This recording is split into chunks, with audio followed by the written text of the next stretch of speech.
Input ট্যাক্সটা মানে হলো রেয়াত।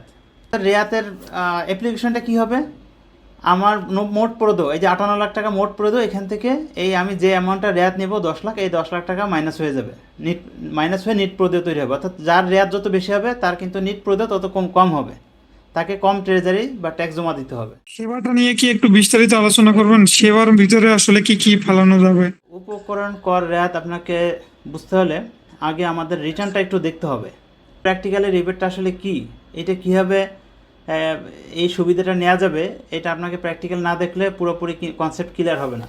এই জন্য আমাকে দেখতে হবে দাখিলপত্রের নোট 10 থেকে 23। এই জিনিসটা যদি আপনারা একটু বোঝেন তাহলে রেয়াতের বিষয়টা খুব সহজ হয়ে যাবে। আমি একটু একটা দাখিলপত্রে যাই। পার্ট 4 দেখেন, পার্ট 4টা হলো আপনার পারচেজ বা ইনপুট ট্যাক্স। ইনপুট ট্যাক্সটা মানে হলো রেয়াত। যদি আপনারা এই টার্মিনোলজিগুলো না বোঝেন তাহলে কিন্তু রেয়াতের কনসেপ্ট আপনার কখনোই ক্লিয়ার হবে না। পার্ট 4-এ আপনার পারচেজের তথ্য দিবেন। এই পার্ট 4-এ দেখেন নোট 10 থেকে নোট 22, এই নোটগুলোর ভিতরে আপনাকে তথ্য ইনপুট দিতে হবে এবং 23-তে এটার আসবে সামারি। ইনপুট দেওয়ার পরে এটা হলো মূল পণ্যের মূল্য, উপকরণ মূল্য, আর এই ডান দিকে আসবে আপনার রেয়াত।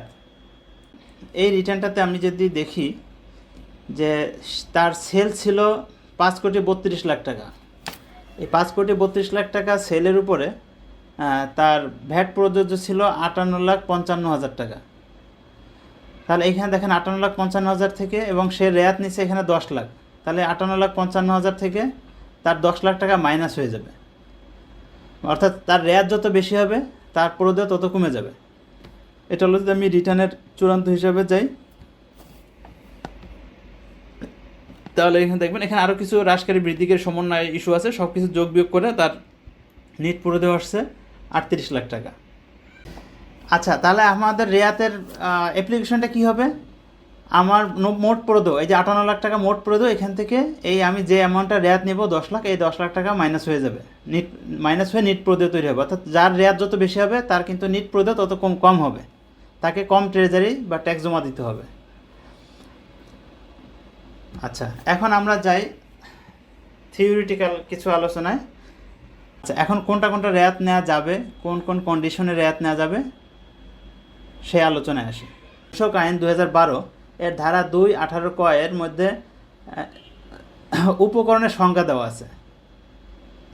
এই উপকরণের সংজ্ঞা অনুযায়ী যেটা উপকরণ হিসাবে বিবেচিত হবে সেটা রেয়াত নেওয়া যাবে। অর্থাৎ এই ধারা 2-18 ক এর সংজ্ঞা অনুযায়ী যে যদি কোনো পণ্য উপকরণ হিসাবে বিবেচিত না হয় তাহলে সেটা রেয়াত নেওয়া যাবে না। আচ্ছা, এখন আমরা দেখি উপকরণের সংজ্ঞা, কোন কোন জিনিস উপকরণ হিসাবে বিবেচিত হবে আর কোন কোন জিনিস উপকরণ হিসাবে বিবেচিত হবে না। প্রথমে আমি কিন্তু যেটা বলেছি যে রেয়াত নিতে হলে অবশ্যই সেটা উপকরণ হতে হবে, উপকরণ না হলে কিন্তু সেটা রেয়াত নেওয়া যাবে না। তাহলে উপকরণের সংজ্ঞাটা আমরা একটু সংক্ষেপে পড়ি। উপকরণ অর্থ সকল প্রকার কাঁচামাল, laboratory reagent, laboratory equipment, laboratory accessories, জ্বালানি হিসাবে ব্যবহৃত যে কোনো পদার্থ, মোড়ক সামগ্রী, সেবা, যন্ত্রপাতি ও যন্ত্রাংশ, তবে নিম্ন বর্ণিত পণ্য বা সেবাসমূহ উপকরণ হিসাবে বিবেচিত হবে না। আচ্ছা দেখেন, এখন উপকরণের সংখ্যা কিন্তু 2 লাইনে শেষ, এই পর্যন্ত উপকরণ কিন্তু শেষ। তাহলে উপকরণ কি হবে, সকল প্রকার কাঁচামাল, অর্থাৎ একটা পণ্য উৎপাদনের জন্য যত ধরনের কাঁচামাল লাগবে সবগুলোই উপকরণ।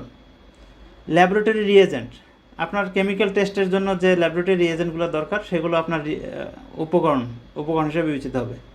ল্যাবরেটরি ইকুইপমেন্ট, অর্থাৎ কেমিক্যাল টেস্টের জন্য আপনার যে ল্যাবরেটরি ইকুইপমেন্ট দরকার সেগুলো উপকরণ। ল্যাবরেটরি অ্যাক্সেসরিজ, জ্বালানি হিসাবে ব্যবহৃত যে কোনো পদার্থ, এখানে বলছে জ্বালানি হিসাবে ব্যবহৃত যে কোনো পদার্থ, যে কোনো পদার্থ হলে আপনার এটা কিন্তু বিদ্যুৎ, এটাও আপনার উপকরণ। গ্যাস উপকরণ, তেল উপকরণ, আপনার যদি কেউ কাঠ কয়লা এগুলো ইউজ করেন সেটাও উপকরণ হিসাবে বিবেচিত হবে। অথবা যদি অন্য কোনো ধরনের নতুন কোনো জ্বালানি আসে, যেমন হাইড্রোজেন, এরকমের যদি কোনো নতুন কোনো জ্বালানি আবিষ্কৃত হয় সেটাও আপনার উপকরণ হিসাবে বিবেচিত হবে। আচ্ছা, তারপরে বলছে মোড়ক সামগ্রী, মোড়ক সামগ্রীও উপকরণ, অর্থাৎ প্যাকিং ম্যাটেরিয়ালস। সেবা, এখানে সেবাকে উপকরণ বলা হয়েছে, এখানে কিন্তু সেবাকে কোনো সংজ্ঞায়িত করা হয় না যে কোন সেবা উপকরণ হবে কোনটা উপকরণ হবে না, অর্থাৎ সব ধরনের সেবাই কিন্তু উপকরণ হিসেবে বিবেচিত হবে। যন্ত্রপাতি ও যন্ত্রাংশ, যে কোনো যন্ত্রপাতি যন্ত্রাংশ উপকরণ হিসাবে বিবেচিত হবে।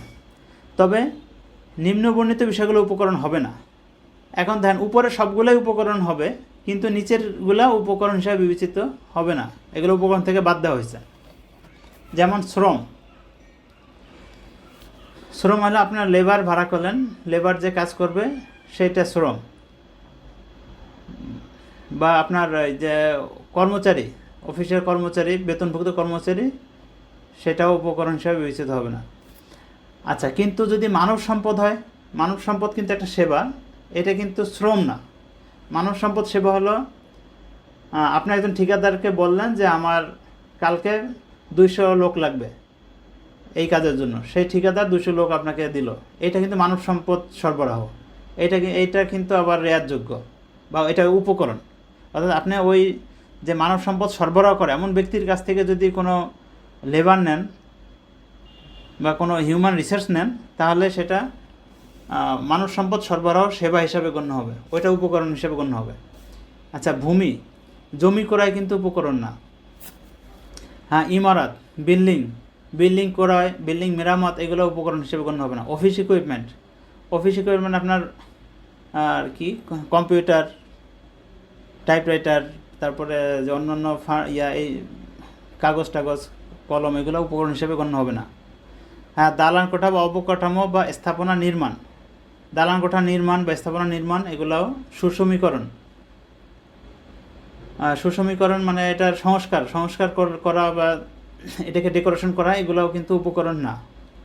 আপনার অফিসে ডেকোরেশন করলেন, সেগুলো উপকরণ হিসাবে গণ্য হবে না। আধুনিকীকরণ, প্রতিস্থাপন, সম্প্রসারণ, সংস্কারকরণ, মেরামতকরণ, এগুলো উপকরণ না। আচ্ছা, সকল প্রকার আসবাবপত্র মানে ফার্নিচার উপকরণ না। আপনার অফিস ফ্যাক্টরির ভিতরে যে ফার্নিচার, টেবিল চেয়ার আছে, এগুলো উপকরণ না। অফিস সাপ্লাই, হ্যাঁ, স্টেশনারি দ্রব্যাদি, refrigerator, freezer, air conditioner, fan, আলোক সরঞ্জাম, জেনারেটর ক্রয় ও মেরামত, এগুলো উপকরণ না।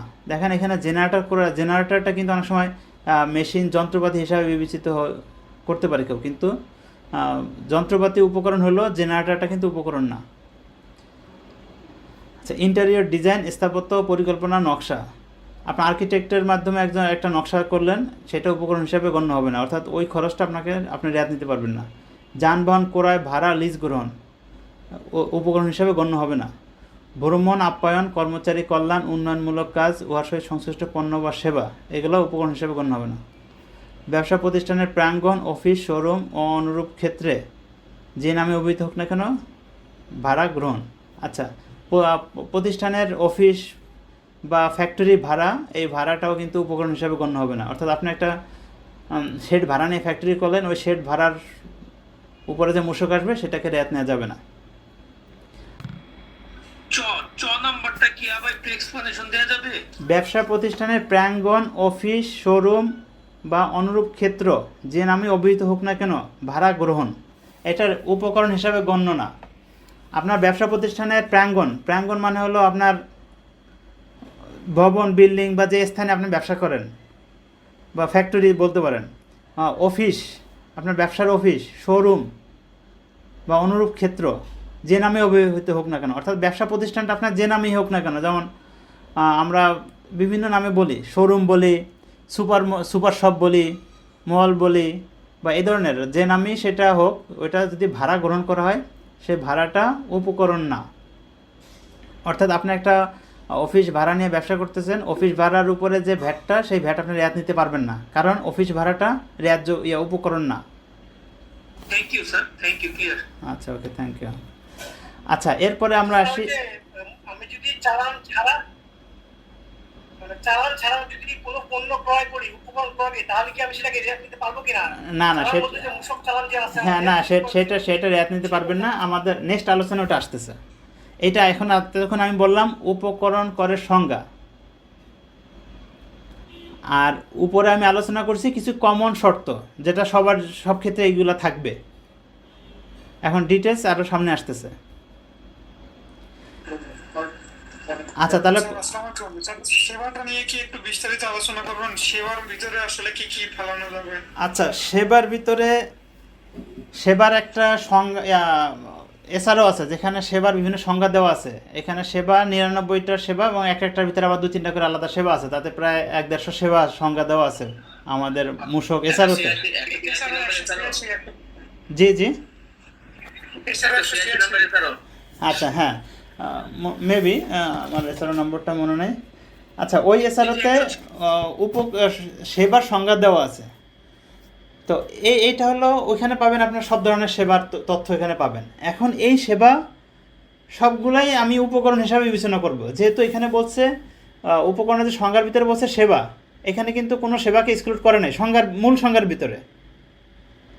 তাহলে আমাকে এখানে আইনে যতগুলাই সেবা আছে সবগুলো আমি রেয়াত নিতে পারবো একদম সিম্পলভাবে, সোজা কথায়, তাই না? এখন এই বিজ্ঞাপন এবং স্পন্সর যদি হ্যাঁ, এখন দেখেন শুধু রেয়াত নিতে পারবো না কোনটা, এই যে এই নিচে যেগুলো বলছে এইগুলা রেয়াত নেওয়া যাবে না। যেমন ভাড়া, এটা একটা সেবা, এটা আমি রেয়াত নিতে পারবো না। ভ্রমণ আপ্যায়ন, কর্মচারী কল্যাণ, এগুলো একটা সেবা, এগুলো আমি রেয়াত নিতে পারবো না। যানবাহন ক্রয়, এটা সেবা, এটা আমি রেয়াত নিতে পারতেছি না, এটা উপকরণ হিসেবে বিবেচিত না। স্থাপত্য নকশা, এগুলো এটা এক ধরনের সেবা, এটা আমি রেয়াত নিতে পারতেছি না। আসবাবপত্র, ফার্নিচার, ক্রয় বিক্রয় ফার্নিচার, এগুলো সেবা, এটা আমি রেয়াত নিতে পারতেছি না। হ্যাঁ, তারপরে কি ভূমি, শ্রম, এইগুলা দালান কোঠার সংস্কারকরণ, মেরামতকরণ, এগুলো এক ধরনের সেবা, কিন্তু এগুলো আমি রেয়াত নিতে পারবো না। তাহলে আমি দেখি যে সেবা, সব সেবাই আমি রেয়াত নিতে পারতেছি, শুধু এইখানে এই কটা ছাড়া। এখন দেখেন তাহলে আমার কি থাকে, এর বাইরে আর কি কি আছে। আমি দুইটা সেবার উদাহরণ দিই। বিদ্যুৎ ক্রয় একটা সেবা, এটা আমি রেয়াত নিতে পারবো। আর বিজ্ঞাপন, এটা সেবা, এটা আমি রেয়াত নিতে পারবো। তারপরে অডিট ফিও সেবা, এটা রেয়াত নেওয়া যাবে। C&F বিল, এটা একটা সেবা, C&F বিলের উপর রেয়াত নেওয়া যাবে। আপনার আমদানির ক্ষেত্রে যে C&F বিলের উপরে ভ্যাট কাটে, C&F এর যে বিল দিতে হয় বিল অফ এন্ট্রির ক্ষেত্রে, সেটা রেয়াত নেওয়া যাবে। আর জি, অডিট ফি থেকে কিভাবে রেয়াত নেওয়া যাবে স্যার? এইটা আপনার পার্সেস, লোকাল সেবা পার্সেস। আপনার অডিট ফি ধরেন, আপনার ওই অডিট ফার্মে আপনি 2 লাখ টাকা ফি দিয়েছেন, 2 লাখ টাকার উপরে 15% হারে ভ্যাট যদি আপনার কর্তন থেকে থাকে, তাহলে 30,000 টাকা আপনি রেয়াত নেবেন। তো এটা তো বিডিএস। আপনি উৎস কর্তন করলেও রেয়াত নিতে পারবেন, উৎস কর্তনও করবেন আবার রেয়াতও নেবেন, দুইটাই করতে পারবেন।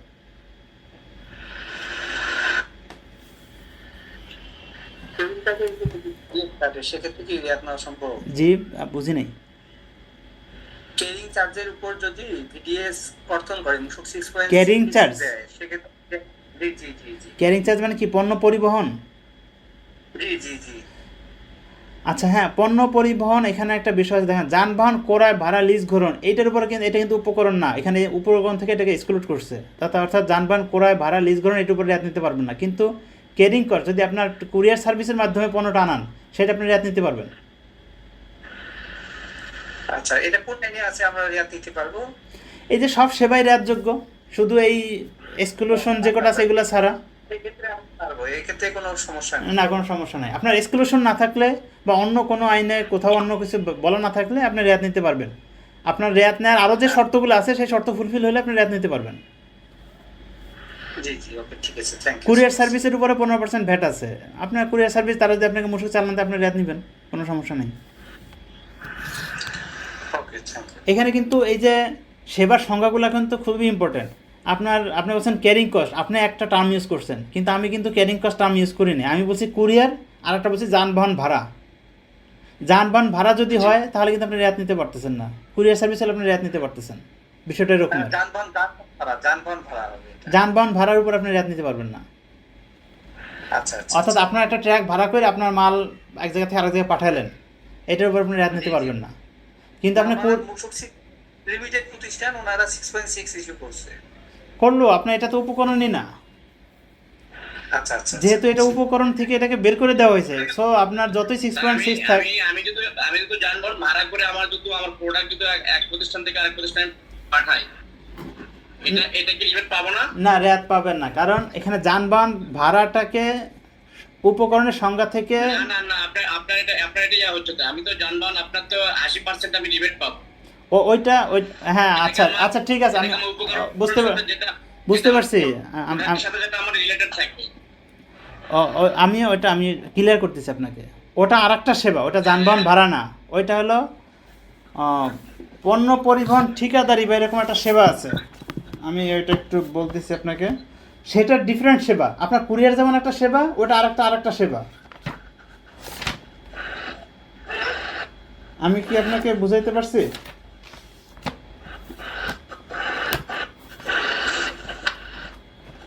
আমি যানবাহন ভাড়া করে যদি আমি আমার অফিস স্টাফদের যদি করি, সেটা ক্ষেত্রে পাবো না। বা আপনি আমি যে যদি আমার যানবাহন product যদি আমি ঠিকাদার প্রতিষ্ঠানের কাছ থেকে যদি যানবাহন নেন, তাহলে আপনার ওটার উপর রেয়াত নিতে পারবেন ঠিকাদারি সেবা হিসাবে। আচ্ছা, পরিবহন ঠিকাদার S048। এখন আপনি দেখেন এইখানে বলছে পরিবহন ঠিকাদার। আপনি যদি কোনো ঠিকাদারের কাছ থেকে কোনো গাড়ি নেন, তাহলে আপনার সেটার উপরে সেটা উপকরণ হবে, সেবার হিসেবে গণ্য হবে, উপকরণ হিসেবে। পরিবহন ঠিকাদারের কাছ থেকে আমি যদি না, উনি যে পরিবহন ঠিকাদার, তো আপনার ধরেন যে সে তো কারও ভাড়া দিতে পারে। আমি কার ভাড়া নিয়ে আমি আমার স্টাফদের যাতায়াতের জন্য কার ভাড়া নিচ্ছি, সেটার জন্য তো পাবো না। সেটার জন্য তো রিপোর্ট পাবো। আমি একটা উদাহরণ দিই আপনাকে। বিদ্যুৎ ভ্যাট অব্যাহতি, কিন্তু আপনি যে বিদ্যুৎটা কিনতেছেন বাসাবাড়ির জন্য বা ফ্যাক্টরির জন্য, সেখানে কি ভ্যাট অব্যাহতি পান? না, সেটা পান না। কারণ এটা হলো আমরা যে পল্লী বিদ্যুতের কাছ থেকে কিনি, বা ওই যে ডিপিডিসি না কি যেন বলে, আরও কয়েকটা সংস্থা আছে বিদ্যুৎ সাপ্লাই দেয় যারা, এই সংস্থা থেকে যখন আমরা কিনি, তখন এটা হয়ে যায় সেবা। আর আপনি একটা জেনারেটর কিনা বিদ্যুৎ উৎপাদন করে আপনার পাশের বাসায় সাপ্লাই দেন, সেটা হয়ে যাবে পণ্য। তখন আপনার ওই বিদ্যুৎটা হবে অব্যাহতিপ্রাপ্ত। আমার কথা বুঝছেন? আপনার যখন একটা পণ্য বা সেবা, যখন সেটার সরবরাহর ধরনটা চেঞ্জ হয়ে যায়, তখন সেটা সংজ্ঞা চেঞ্জ হয়ে যায়, তখন তার ভ্যাটও চেঞ্জ হয়ে যায়। ঠিক অনুরূপ, আপনি একটা ফ্যাক্টরির মালিক, আপনি একটা গাড়ির মালিকের কাছ থেকে বলেন, ভাই তোমার ট্র্যাকটা আমি কালকে ভাড়া নিব, ঢাকা থেকে আমি কুমিল্লা যাব, পণ্য পাঠাবো, এইটা আপনার ভাড়া, এইটা উপকরণ হিসাবে গণ্য হবে না। কিন্তু পরিবহন ঠিকাদার যে একটা ব্যবসা প্রতিষ্ঠান খুলে বসে রয়েছে, তার কোনো ট্র্যাক নাই, সে হলো এজেন্ট হিসেবে কাজ করতেছে। যখন আপনি তার কাছ থেকে ভাড়াটা নেবেন, তখন যেটাকে বলা হচ্ছে আমরা transport agency, right, transport agency, ওদের থেকে যখন আপনার ভাড়া নেবেন, তখন সেইটা হয়ে যাবে পরিবহন ঠিকাদার। তখন এইটা উপকরণ, এইটার উপরে ভ্যাট প্রযোজ্য হবে, এটা আপনি রেয়াত নিতে পারবেন। যেটা 80% আমরা 80% যেটা আমরা ভ্যাট নিতে, মানে রিবেট নিতে পারি। হ্যাঁ, ওটার 80% আপনি রেয়াত নিতে পারবেন। এবার বিষয়টাকে আমি ক্লিয়ার করতে পারছি? ঠিক আছে। আচ্ছা, আবার দেখেন ঠিক সেম একটা উদাহরণ, মানব সম্পদ সরবরাহ। বুঝতে পারছেন? মানব সম্পদ সরবরাহের কোডটা কত?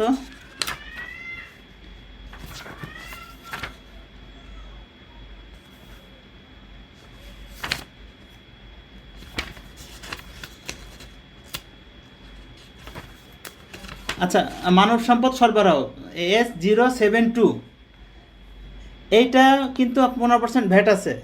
কিন্তু যদি আপনি নিজে একজন লেবার ঠিক করেন, তখন সে হয়ে যাবে শ্রমিক হিসেবে। কিন্তু যদি শ্রমিক হয়, তাহলে কিন্তু এটা উপকরণ না, সেটা রেয়াতযোগ্য না। কিন্তু আপনি যদি যে মানব সম্পদ সরবরাহ করে, ওই যে মানব সম্পদ ঠিকাদারির মতো আর কি, এজেন্সি, তার কাছ থেকে যখন আপনি ওই লেবার নেবেন, তখন সেটা হয়ে যাবে ভ্যাটেবল এবং রেয়াতযোগ্য উপকরণ। এই বিষয়টা পার্থক্যটা এরকম সূক্ষ্ম পার্থক্য। আচ্ছা, ঠিক আছে, আমরা আর সময় তো বেশি নাই, আর আছে অল্প সময়, শেষ করতে পারবো না তো। আচ্ছা, ঠিক আছে, উপকরণের সংজ্ঞাটা একটু গুরুত্বপূর্ণ ছিল, এখানে আমাদের একটু বেশি সময় চলে গেছে। এবার আমরা দেখি ধারা 46, এখানে রেয়াতের যে বিধান এবং নেগেটিভ লিস্ট। আর রেয়াতের বিধান ছোট, 1 লাইন, কিন্তু নেগেটিভ লিস্টটা অনেক লম্বা। আচ্ছা, রেয়াতের বিধানে কি বলছে? এই আইনে ভিন্নরূপ কোনো বিধান না থাকিলে কোনো নিবন্ধিত ব্যক্তি অর্থনৈতিক কার্যক্রম প্রক্রিয়ায় করযোগ্য সরবরাহের উপর উৎপাদ করের বিপরীতে নিম্নবর্ণিত ক্ষেত্র ব্যতীত পরিশোধিত উপকরণ কর রেয়াত গ্রহণ করিতে পারিবেন। আচ্ছা, এটা একটা আইনের ভাষা একটু পেঁচানো এবং লম্বা একটা বাক্য, আমি সংক্ষেপে বলি যে কোনো নিবন্ধিত ব্যক্তি, প্রথম কথা হলো তাকে নিবন্ধিত হইতে হবে, অর্থাৎ অনিবন্ধিত ব্যক্তি কিন্তু রেয়াত নিতে পারবে না। আচ্ছা, নিবন্ধিত ব্যক্তি অর্থনৈতিক কার্যক্রম প্রক্রিয়ায় অর্থনৈতিক কার্যক্রম, অর্থনৈতিক কার্যক্রম একটা সংজ্ঞা আছে। তো অর্থনৈতিক কার্যক্রমের আওতায় যদি সে কোনো সরবরাহের উপর উৎপাদ করের বিপরীতে, উৎপাদ কর মানে হচ্ছে উপকরণ কর, অর্থাৎ উপকরণ ক্রয়ের সময় যে করটা সে পরিশোধ করছে এটা হলো উৎপাদ কর, বিপরীতে পরিশোধিত উপকরণ কর রেয়াত গ্রহণ করতে পারবে।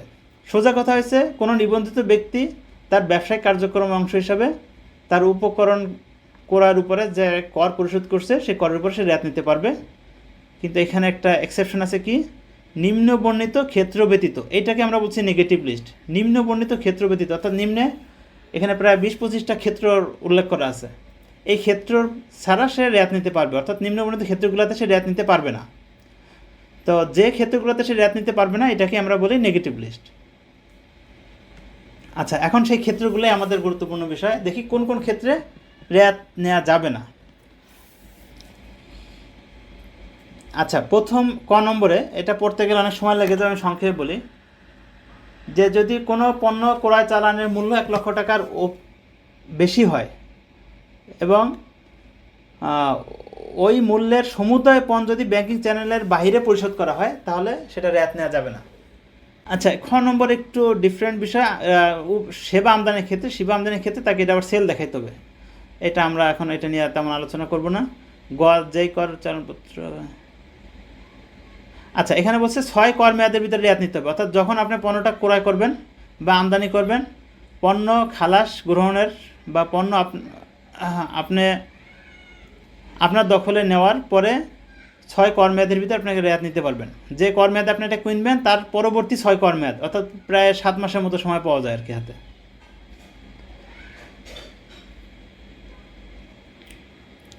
আচ্ছা, চুক্তিভিত্তিক ক্ষেত্র ব্যতীত যদি এই উপকরণগুলো অন্যের দখলে থাকে তাহলে রেয়াত নেওয়া যাবে না। অর্থাৎ আপনি একজনের কাছ থেকে উপকরণ কিনছেন, কিন্তু কেনার পরেও সে পণ্যটা আপনার কাছে নেন না, সেই পণ্যটা যার কাছে কিনছেন যার কাছ থেকে কিনছেন তার কাছে রয়ে গেছে, তার গুদামে রয়ে গেছে, আপনি পরে নেবেন, 2 মাস পরে নেবেন, তাহলে আপনারা রেয়াত নিতে পারবেন না। অর্থাৎ আপনার গুদামে না আসলে সেটা রেয়াত নেওয়া যাবে না। আচ্ছা, এখানে বলছে যে ক্রয় হিসাব পুস্তকে যদি অন্তর্ভুক্ত না থাকে, ওই যে এখানে একটু আমি কথা বলি একটু। জি বলেন। গুদাম বলতে স্যার আমরা যেটা বুঝি এটি ফ্যাক্টরির ভিতরে আনতে হবে, না আমি বাইরে কোনো গুদামে আমার নিজস্ব গুদামে রাখলেও? আপনার অথরাইজড প্রিমিসে থাকতে হবে। আপনার ফ্যাক্টরি অথবা যদি গুদাম আপনার ঘোষণায় থাকে, বিনে যদি আপনার গুদামের উল্লেখ করা থাকে সেখানে থাকতে হবে। আর আপনি একটা গুদাম ভাড়া করছেন 2.1 এ এটাকে অ্যাড করে রাখতে হবে, এই তো 2.1-এও 2.1 কি? ও আচ্ছা, হ্যাঁ, ওই গুদামটা আপনার 2.1-এ থাকতে হবে, রাইট। আপনার নিবন্ধনের, হ্যাঁ নিবন্ধনে আপনাকে ওটা দেখানো থাকতে হবে। আর আপনার যদি গোপন গুদাম থাকে সেইটা এখান থেকে নিলে তো হবে না। ঠিক আছে। আচ্ছা, তারপরে আছে কি ক্রয় হিসাব পুস্তক 6.1 মূসক 6.1-এ আপনাকে এটা অন্তর্ভুক্ত থাকতে হবে। তারপরে বলছে কর চালানপত্র অর্থাৎ 6.3 কর চালানপত্রে ক্রেতা বিক্রেতা উভয়ের নাম, ঠিকানাও মূসক নম্বর, বিন নম্বর থাকতে হবে। আমদানিকারকের থেকে সরবরাহ গ্রহণ করার ক্ষেত্রে চালানে বিল অফ এন্ট্রি উল্লেখ থাকতে হবে। আর ব্যাংক গ্যারান্টির মাধ্যমে যদি পণ্য খালাস করা হয়, অর্থাৎ আমদানির ক্ষেত্রে আপনার ব্যাংক গ্যারান্টি দিয়ে আমদানি করছেন, সেই ক্ষেত্রে ব্যাংক গ্যারান্টির অ্যামাউন্টের বিপরীতে আপনি রেয়াত নিতে পারবেন না যতক্ষণ পর্যন্ত ব্যাংক গ্যারান্টির ইস্যুটা সলভ না হবে। আচ্ছা এটা একটু এখন এই অল্প সময়টা বিস্তৃত আলোচনা করা যাবে না, ব্যাংক গ্যারান্টির বিষয়ে, আমদানির সংশ্লিষ্ট বিষয়। হ্যাঁ, অব্যাহতিপ্রাপ্ত পণ্য বা সেবা প্রদানের ক্ষেত্রে ব্যবহৃত উপকরণ। আচ্ছা, আপনি যদি অব্যাহতিপ্রাপ্ত পণ্য উৎপাদন করেন বা সেবা সরবরাহ করেন, তো ওইটার বিপরীতে যে উপকরণ সেটা রেয়াত নেওয়া যাবে না। টার্নওভার করের আওতায় পরিশোধিত টার্নওভার কর, অর্থাৎ ওই যে তালিকাভুক্তি সীমায় যারা নিবন্ধন নিছে, টার্নওভার নিবন্ধন নিছে, টার্নওভার চালান যদি কেউ দেয় তাহলে ওইটার উপরে রেয়াত নেওয়া যাবে না। পণ্য উৎপাদনে বা সেবা প্রদানে ব্যবহৃত পণ্য বা সেবার উপর পরিশোধিত সম্পূরক শুল্ক, আচ্ছা সম্পূরক শুল্ক রেয়াত নেওয়া যাবে না। আপনি একটা উপকরণ কিনছেন, সেই উপকরণের উপর সম্পূরক শুল্ক ছিল, ওই সম্পূরক শুল্ক রেয়াতযোগ্য না, শুধু ভ্যাট রেয়াতযোগ্য। আচ্ছা, রপ্তানি ক্ষেত্র ব্যতীত মূসকের হার 15%-এর নিম্নে বা সুনির্দিষ্ট কর পরিশোধ করে পণ্য বিক্রি করার ক্ষেত্রে রেয়াত নেওয়া যাবে না। এখানে দুটো কথা, 1 হলো 15%-এর নিচে যদি কেউ পণ্য বিক্রি করে, 15%-এর নিচে যদি কেউ পণ্য বিক্রি করে, তাহলে ওইটার উপরে রেয়াত নেওয়া যাবে না। 15%-এর উপরে পণ্য বা সেবার উপর পরিশোধিত মূসক নম্বর, বিন নম্বর থাকতে হবে। আর 15%-এর নিচে যদি কেউ পণ্য বিক্রি করে, তাহলে সেই ক্ষেত্রে রেয়াত নিতে পারবে না। এইটা কিন্তু উপকরণ করার ক্ষেত্রে না। উপকরণ করে আপনি 5% করলেও আপনি রেয়াত নিতে পারবেন যদি আপনার উৎপাদিত পণ্য 15%-এ বিক্রি করেন। শর্ত হলো আপনার উৎপাদিত পণ্য 15%-এ বিক্রি করতে হবে, তাহলে আপনি রেয়াত নিতে পারবেন। আপনার উৎপাদিত পণ্য যদি 15%-এর নিচে বিক্রি করেন তাহলে রেয়াত নিতে পারবেন না। তো এটার একটা এক্সেপশন হলো রপ্তানি। রপ্তানি যেহেতু শূন্যর বিশিষ্ট, রপ্তানির বিপরীতে আপনি রেয়াত নিতে পারবেন। তাহলে দুইটা ক্ষেত্রে আপনি রেয়াত নিতে পারবেন, রপ্তানির ক্ষেত্রে রেয়াত নিতে পারবেন, আর হলো আপনার 15% হারে যদি আপনার পণ্য বিক্রি করেন তাহলে আপনি রেয়াত নিতে পারবেন।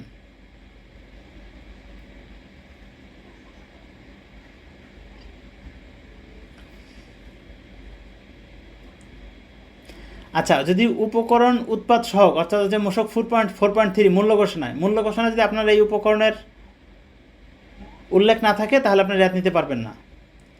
আচ্ছা, মোট উপকরণ মূল্য যদি 7.5%-এর অধিক বৃদ্ধি পায় এবং যদি আপনার নতুন মূল্য ঘোষণা সাবমিট না করেন তাহলে 7.5%-এর অতিরিক্ত যে মূল্য হবে সেই মূল্যের উপরে আপনি রেয়াত নিতে পারবেন না। আচ্ছা, উপকরণ মূল্যের চেয়ে কম মূল্যে পণ্য বা সেবা সরবরাহ করা হলে আপনার উপকরণ মূল্য 100 টাকা আর আপনি পণ্য বিক্রি করেন না 90 টাকায়, তাহলে আপনার এটা রেয়াত নিতে পারবেন না। অর্থাৎ উৎপাদিত পণ্যের মূল্য উপকরণ মূল্যের থেকে বেশি হতে হবে।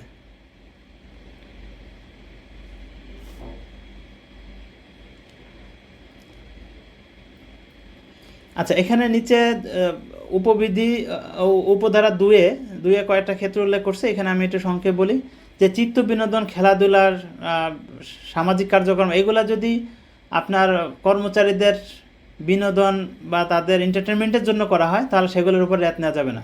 অর্থাৎ আপনার ফ্যাক্টরির একটা গালা নাইট করলেন, তাহলে এই গালা নাইটের জন্য আপনার আলোকসজ্জা ভাড়া করলেন, সিঙ্গার ভাড়া করলেন, এগুলোর উপরে রেয়াত নেওয়া যাবে না।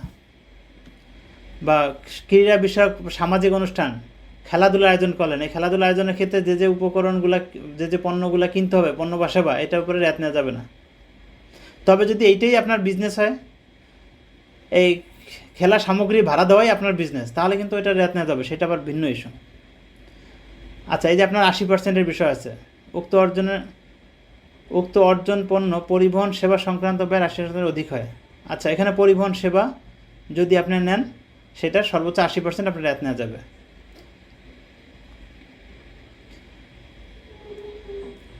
আচ্ছা, নিবন্ধিত ব্যক্তির রেয়াত নেওয়ার সময় তার এই নিম্নোক্ত বিষয়গুলি, এই দলিলাদি তার সংরক্ষণে রাখতে হবে।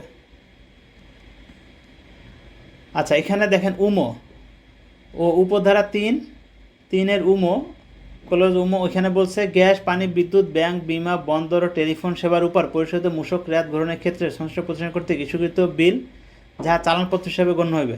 অর্থাৎ এইসব বিলের ক্ষেত্রে আবার 6.3 লাগবে না আলাদা করে। এই গ্যাস, বিদ্যুৎ, পানি, বিমা, বন্দর, টেলিফোন এগুলোর উপরে 6.3 প্রয়োজন নেই। তারা যে বিলটা চালানটা ইস্যু করবে ওইটার উপরে আপনি রেয়াত নিতে পারবেন। আচ্ছা, এটা ছিল মোটামুটি নেগেটিভ লিস্ট, অর্থাৎ এই ক্ষেত্রগুলোতে আপনারা কিন্তু রেয়াত নিতে পারবেন না। বিধি বহির্ভূত রেয়াত গ্রহণের শাস্তি এবং করণীয়। আচ্ছা, বিধি বহির্ভূত রেয়াত গ্রহণের শাস্তির বিধান আছে ধারা 85 উপধারা 1-এর জ।